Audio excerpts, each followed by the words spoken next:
Kelvin Osoro had always believed he was meant for greatness. But greatness had never looked his way. Born into a struggling family in a small community in Benin, Nigeria, he had known hardship from the moment he could walk.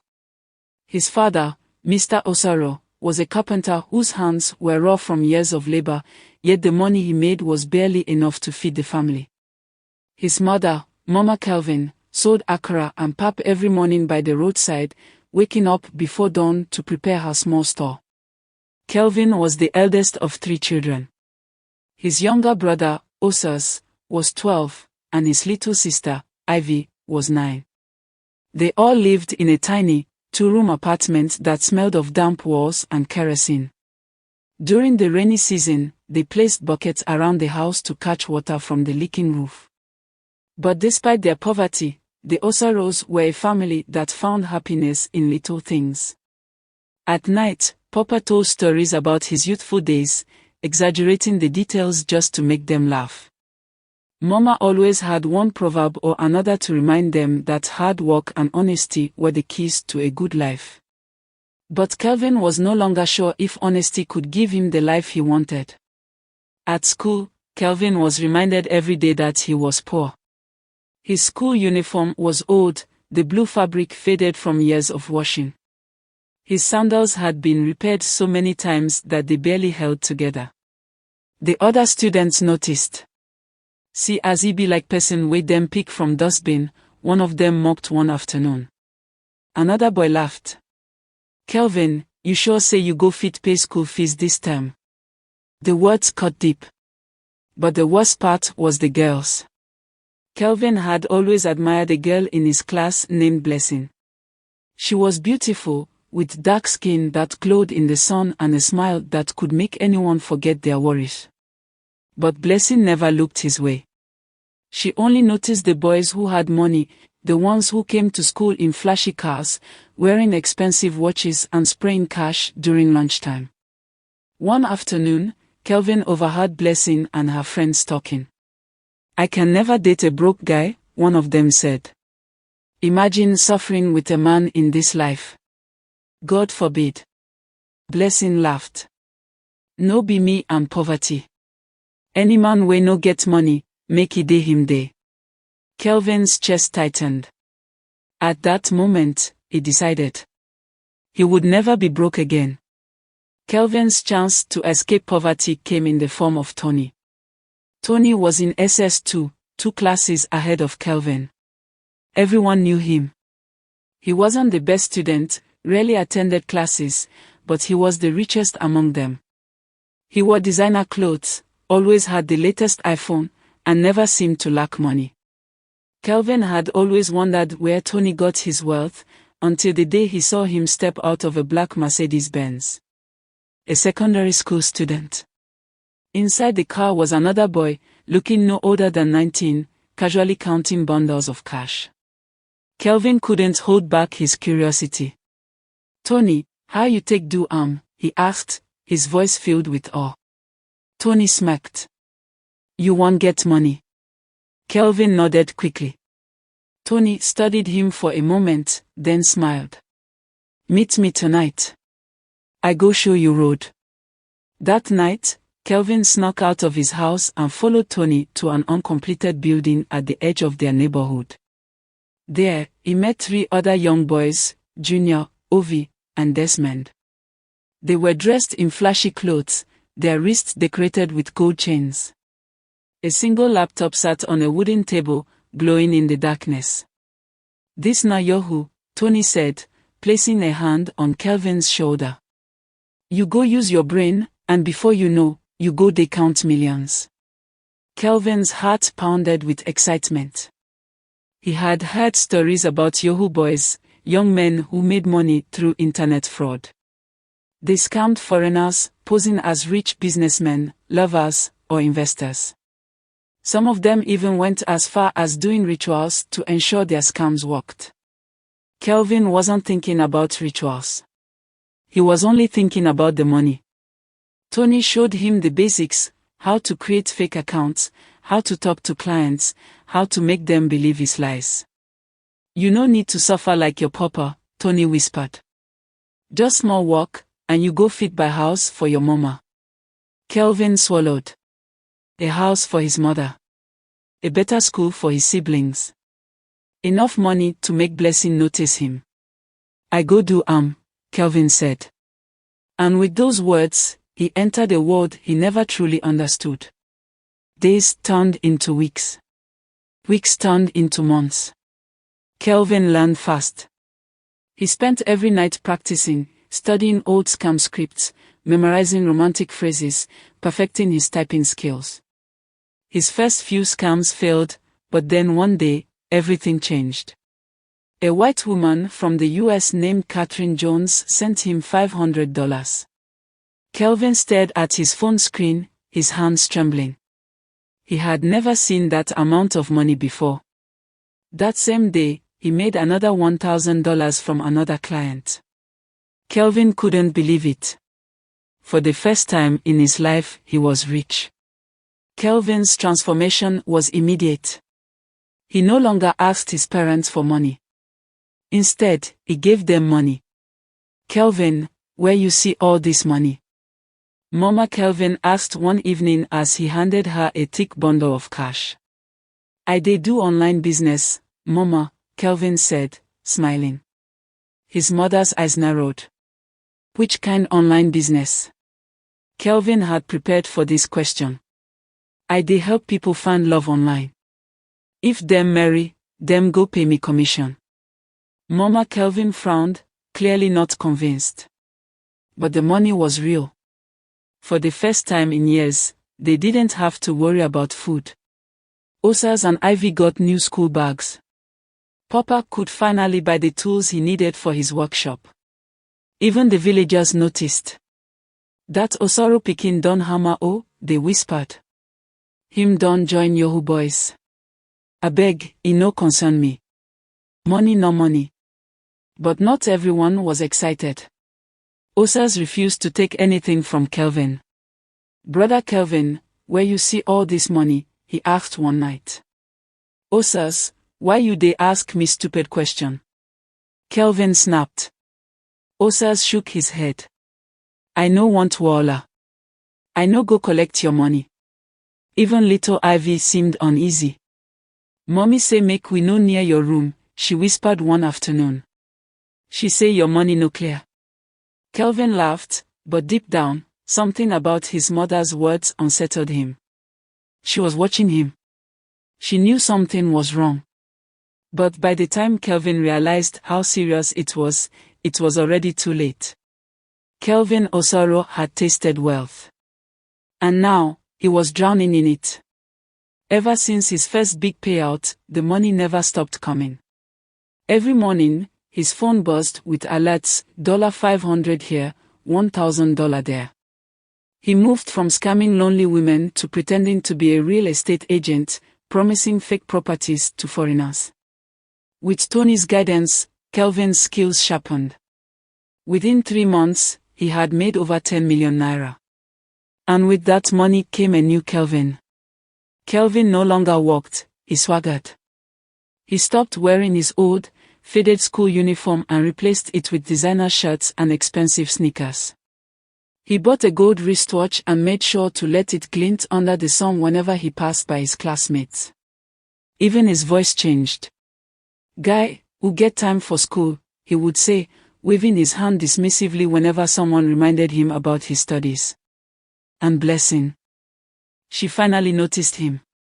One afternoon, as he leaned against a rented black Lexus, Blessing walked up to him, smiling sweetly.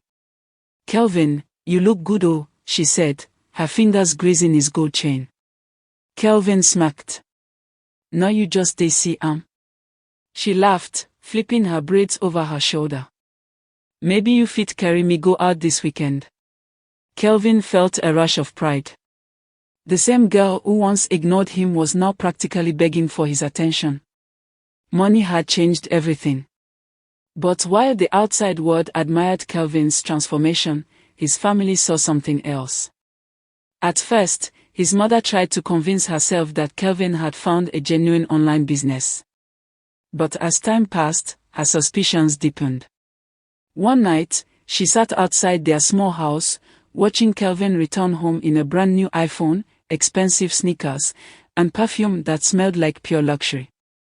He had not worked a day in his life. Yet, he was spending money like a politician. Mama Kelvin's heart tightened. She knew this kind of wealth. She had seen young boys in the village rise suddenly, buying cars, throwing money at strangers, only for their names to be whispered when bodies turned up in the river. She could not let that happen to her son. The next morning, she confronted him. "Kelvin, sit down." Kelvin sighed, barely looking up from his phone. "Mama, I get somewhere to go." "I say sit down," she snapped, her voice sharp. Startled, Kelvin dropped his phone. He had never heard his mother raise her voice like that before. She looked him in the eye. "Tell me the truth. Where is this money coming from?" Kelvin forced a smile. "Mama, I don't tell you before." "Don't lie to me," she shouted, her eyes glistening with tears. Kelvin stiffened. His father, who had been listening from the doorway, stepped forward. "My son," he said quietly, "money wey no get clear source, e no dey last. If na Yahoo you dey do, stop now. Make e no be say you go use your own hand by problem wey big pass you." Kelvin's heart pounded. They knew. But he couldn't stop now. Instead, he laughed. "Mama, Papa, abeg, make una no reason I'm like this. This life not about who get sense. I no go suffer like una." His mother gasped. Kelvin's father's face darkened. "Kelvin, you dey mad," he whispered. "No me and your mama you dey talk to like that." Kelvin stood up, adjusting his gold chain. "If una no want chop the money wey I dey bring, no wahala. But make una no disturb my life." And with that, he walked out. His mother burst into tears. Kelvin assumed that his younger brother and sister would be proud of him. But he was wrong. One evening, he gave Osas a brand new PlayStation 5. "I no want," Osas said coldly, pushing the box away. Kelvin frowned. "Why?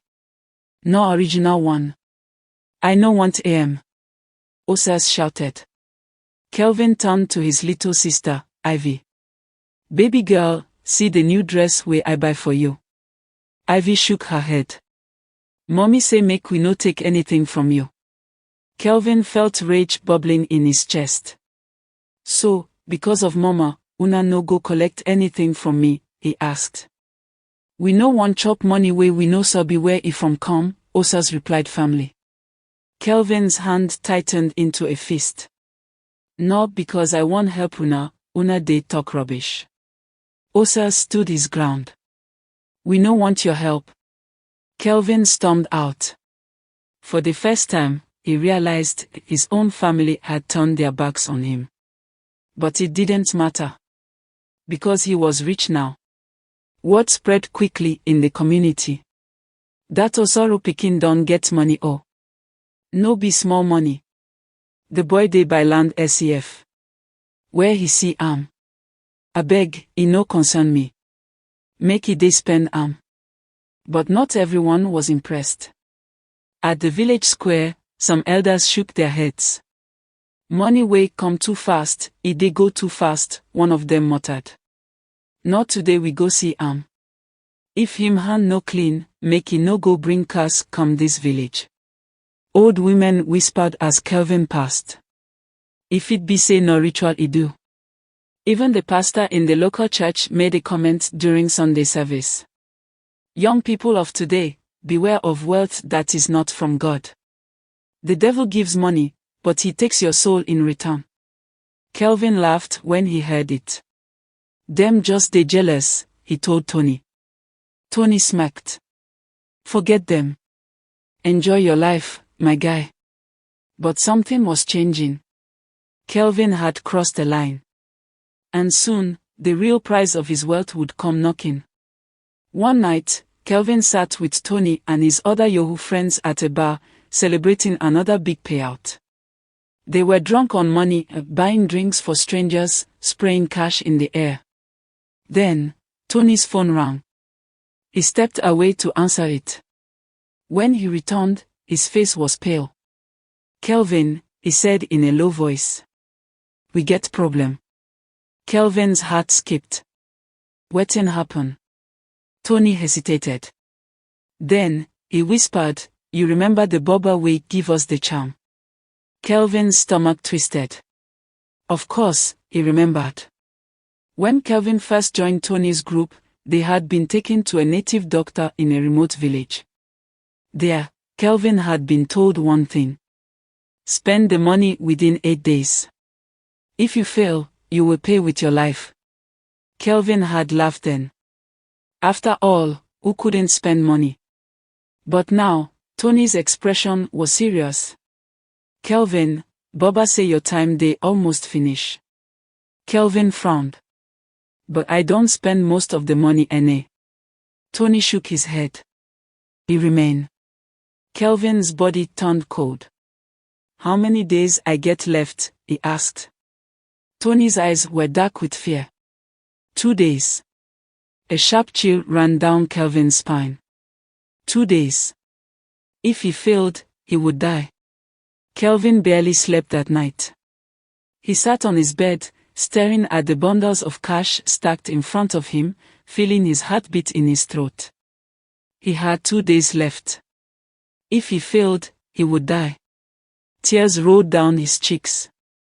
"What have I done?" he whispered.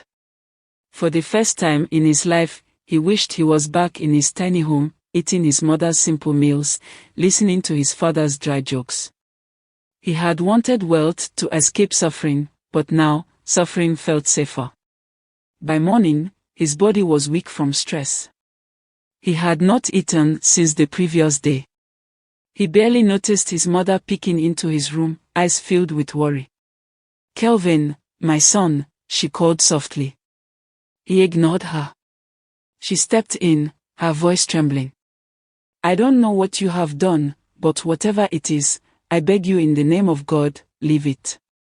You have not been yourself. You look sick. This money, it will bring trouble." Kelvin finally turned to her, his lips pale and dry.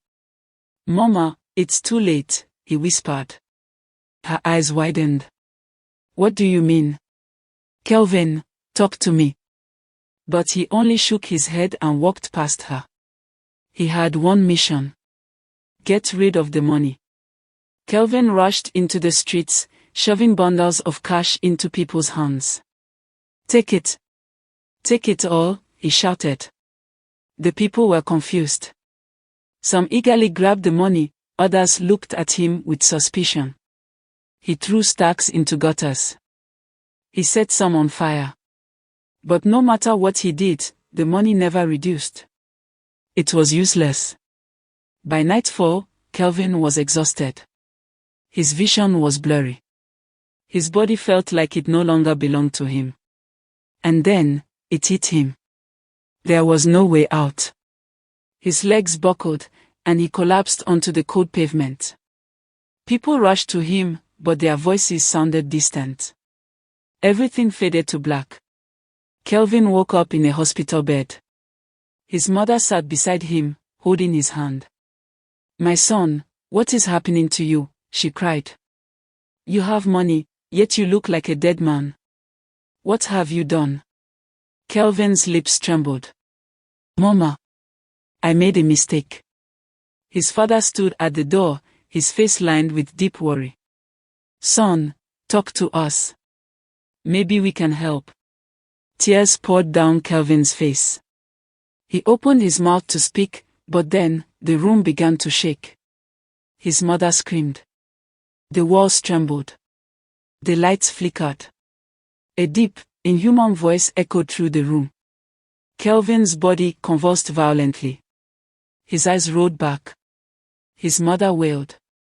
His father shouted for help. But it was too late. The curse had come to collect its debt. He felt himself falling, down, down, down, swallowed by an endless pit. The air was thick with the scent of death. His chest burned, his breath came in ragged gasps. Then, suddenly, he wasn't alone. A shadowy figure loomed before him, its glowing red eyes piercing through the darkness. Its voice was deep, cold, and final. "You failed." Kelvin's knees buckled. He fell, scraping his palms against the rocky ground. Please give me another chance," he sobbed. The figure stepped closer. "Did you not hear the warning?" it growled. Kelvin sobbed harder. I tried to spend it all." A deep, cruel laugh echoed through the darkness. "And yet, you couldn't." Kelvin's hands trembled as he pressed them together in prayer. "Please, I don't want to die. Take the money back. I don't want it anymore." The shadow leaned in, its breath icy against Kelvin's skin. "It was never about the money." Kelvin's eyes widened. "It was about your greed." A cold realization hit him. He had been so desperate to prove himself, so hungry for wealth, that he had ignored all the warnings. And now, it was too late. Back in the hospital, Kelvin's body convulsed violently. The doctor and nurses rushed in, shouting orders. His mother clung to his lifeless hand, her sobs echoing through the room. His father paced back and forth, hands on his head. Kelvin's eyes snapped open. But something was wrong. His pupils were pitch black. His veins bulged, dark as ink, crawling up his neck like vines. His breathing was ragged, as if something inside him was trying to escape. Then, a blood-curdling scream tore from his throat. It was not human. His mother flinched, stumbling backward. "Jesus! My son! What is happening to you?" Kelvin's entire body lifted off the bed, his back arching unnaturally. The lights flickered. The walls trembled. The machines monitoring him began to spark and short-circuit. "No! I'm not ready till die," he screamed.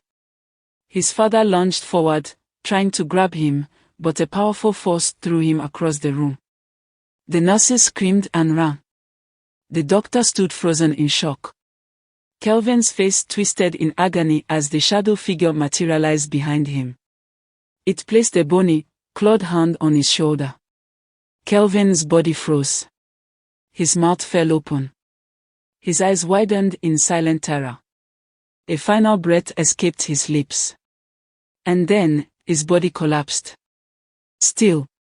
Silent. Lifeless. His mother let out a heartbreaking scream. She shook him, slapped his face, called his name over and over. But Kelvin's body lay cold and motionless. The curse had collected its debt. Kelvin was dead. The hospital room was silent. Only the sound of his mother's weeping filled the space. His father sat in a corner, his head buried in his hands. The man who had spent his entire life struggling to keep his family together had just lost his first son. The news spread like wildfire across Benin. "Did you hear? That small boy, Kelvin, he died mysteriously. I heard he did money rituals and couldn't finish spending the money. They say his body started shaking, and then he screamed and collapsed." Neighbors gathered outside Kelvin's family house, whispering in hushed voices. Some felt pity. Others shook their heads in disappointment. Young boys these days don't want to walk. See where greed has led him. His mother refused to eat. For days, she sat in the same spot, staring at the wall, her eyes empty. His father stopped speaking completely. Kelvin's younger siblings didn't understand what had happened. They only knew that their big brother was gone forever. The flashy cars, the expensive chains, the luxurious houses Kelvin had bought, they all meant nothing now. In the end, he left with nothing. 1 week after Kelvin's burial, Tony sat alone in his room, staring at his phone. The news of Kelvin's death had shaken him. He had seen this happen before, boys who entered the game and couldn't handle it. Yet, it never stopped. Another boy would take Kelvin's place. Another young soul would make the same mistake. And the cycle would continue. But for those who were willing to listen, Kelvin's story was a warning. Fast money comes with a price. And sometimes, the price is your life.